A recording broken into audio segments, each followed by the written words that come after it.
What's up, everybody? I'm Lawyer Vince, and welcome back to How to Convince. Today, we're talking about a label that follows a lot of smart and caring people. Too emotional, too sensitive, overreacting, right? You need to calm down. You know the moments. You raise a concern at work and someone says, let's not get emotional.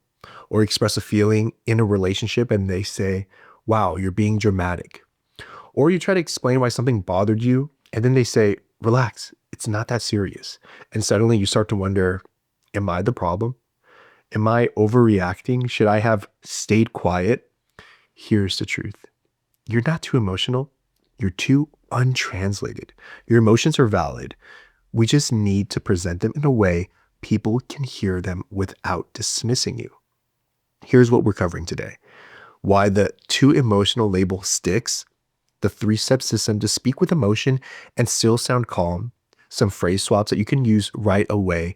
We're going to include some real client stories, also some advanced tactics for people who weaponize your feelings. And then, of course, our Q&A from my newsletter. So let's get into it.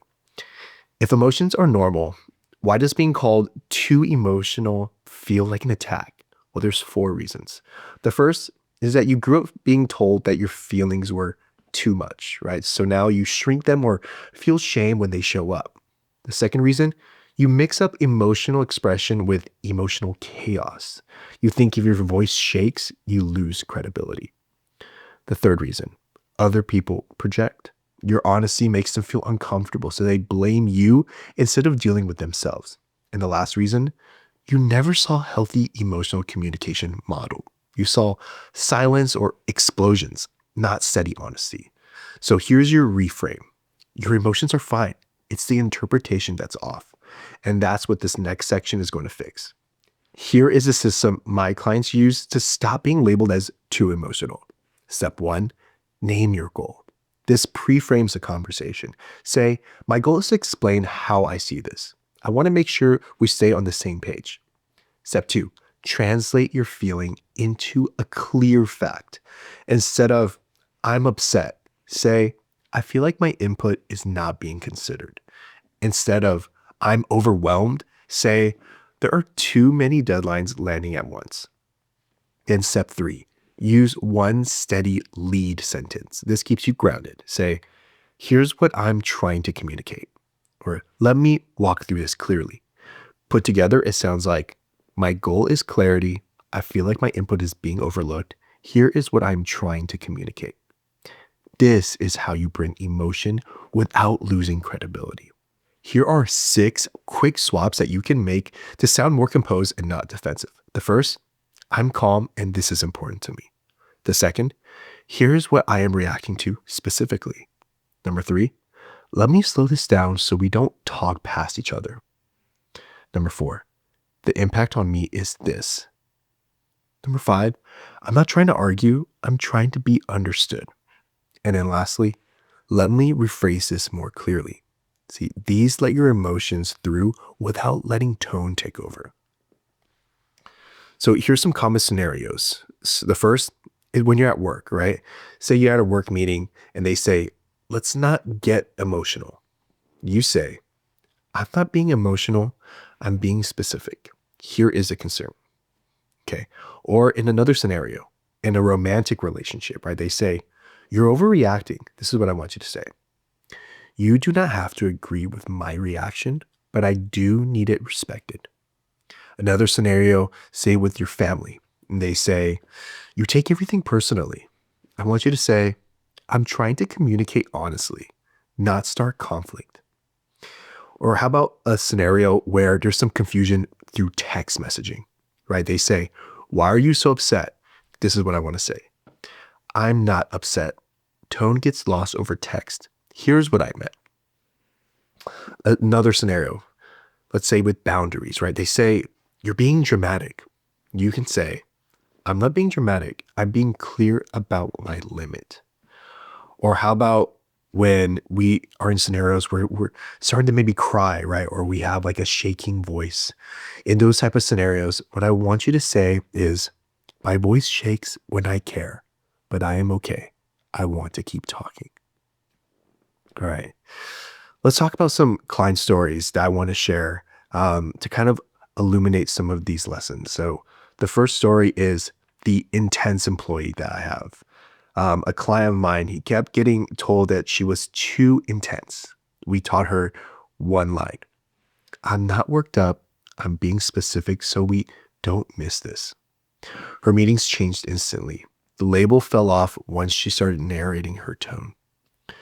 Or another client of mine who was the sensitive partner, my client's partner kept calling her too sensitive. And so we practiced a line, and this is a line that we practice. I am not asking you to agree. I'm explaining how it landed. That shifted everything for her. Or another client of mine who cried when they were stressed, right? So we worked on a phrase for her to kind of go to when she felt like she didn't know what to say. If I tear up, I'm okay. It's just how my body processes stress. And suddenly crying was no longer used against them in that scenario. Now let's go over some advanced tactics. This is for when people weaponize your emotions. All right. There's 4 tactics total. The first is the emotional broken record. So what I want you to say, I want to stay focused on the issue. Tactic number 2 is to name the pattern.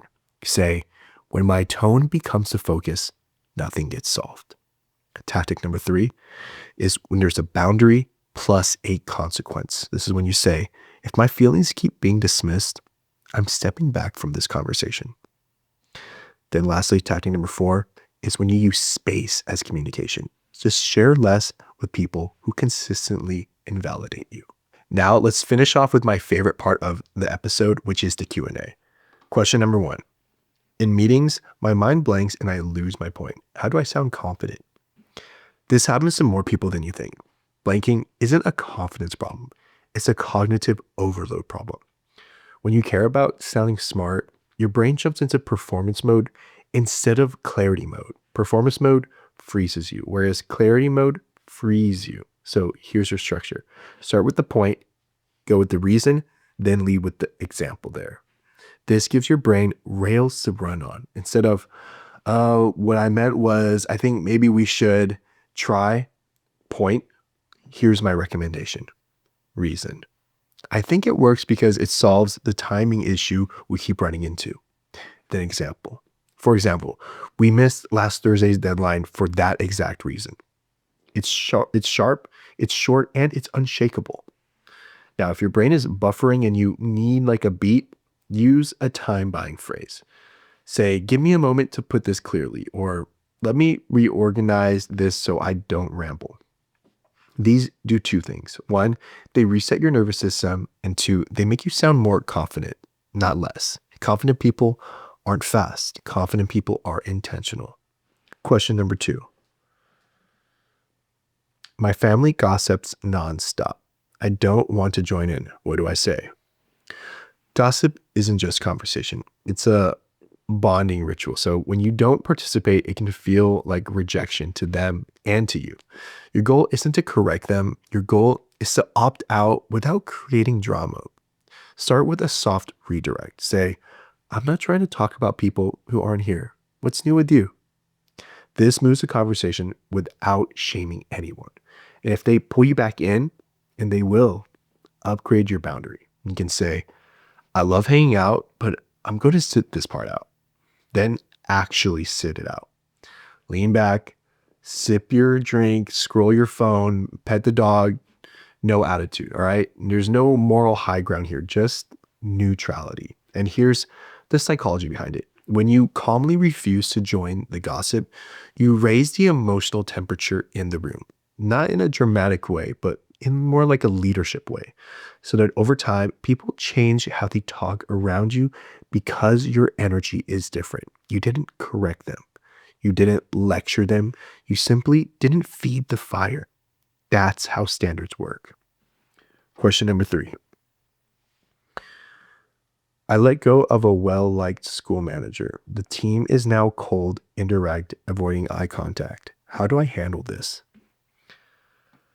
Well, this is a classic leadership moment, right? You made the right decision, but they're grieving the loss of someone they emotionally trusted. The cold shoulder isn't defiance, it's a loyalty hangover. Here's a roadmap. Step 1, address the team directly. Avoid the whispers and assumptions. Say, I know this change is hard. I understand many of you cared about him. The decision was based on what the role requires for the school to run well. You're not defending yourself. You're simply clarifying intent. Then go to step two, name the tension. Coldness thrives in silence. So say, I've noticed some distance in our meetings. I understand emotions are high, but our students still need a unified team. You're saying, I see it and I'm still steady. Then step three, re-anchor the mission. When people lose their person, they need a purpose. Say, we all want a strong, well-run school. I'm committed to that. And I'm here to support each of you as we move forward. Then step four, open individual channels. Not everyone is brave enough to speak in a group. So say, my door is open if anyone wants to talk one-on-one. I'll listen, even if it's hard to hear. Then step five, let consistency do the healing. They don't trust your decision yet, so they're still testing your character. Show up prepared, show up neutral, and show up steady. Eventually, their loyalty shifts, not because you demanded it, but because you proved you deserve it. That's real leadership. Question 4. My partner shuts down during conflict. How do I keep communication healthy? A shutdown partner isn't trying to punish you. They're trying to protect themselves from overwhelm. But chronic shutdown creates instability in the relationship. So here's the strategy. Step 1, set the standard outside of conflict. See here, timing matters. Don't set rules during an argument. Say instead, when things get tense and you shut down completely, I feel alone and unsure of where we stand. I don't need you to be perfect in conflict, but I do need a path forward. Step 2, give them a script to regulate themselves. Say, if you need space, can we agree you'll say something like, I'm overwhelmed, I need an hour. I'll come back at, so-and-so time. This turns emotional avoidance into emotional leadership. And step 3, stop chasing during shutdown. When you chase, you accidentally reinforce the pattern. See, they shut down, then you fill the silence, right? And they never build the skill. Instead, after they call the break, you respond, okay, I'll talk with you at so-and-so time. Then pause the interaction completely. Then step 4, reinforce the follow through. If they don't return at the agreed time, say, we agreed we would reconnect. I need us to follow through on what we said. And if they do return, praise the behavior, not the person. Say, thank you for coming back. This helps us stay connected even when things get tough. You're training consistency here, not compliance. And question 5. I get awkward talking about money. How do I make it easier? Money feels uncomfortable when it's treated like emotion.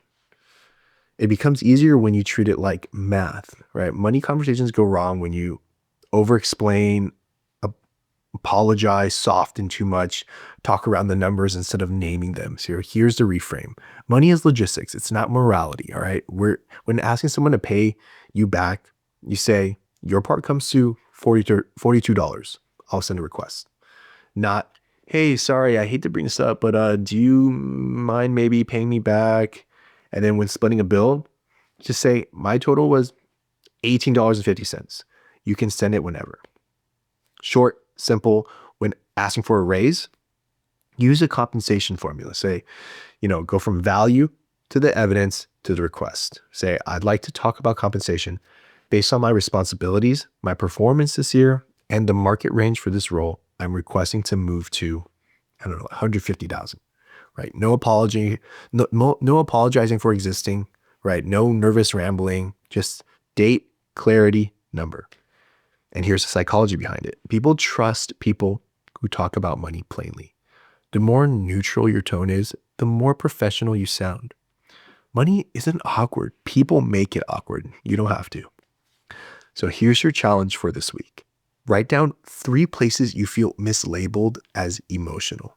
Then script 1 steady sentence for each using the 3-step system. If this episode helped you, hit subscribe, leave a review, and share this with someone who feels misunderstood.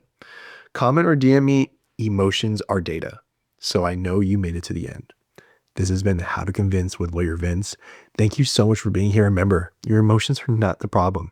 their information. I'll see you same time next week.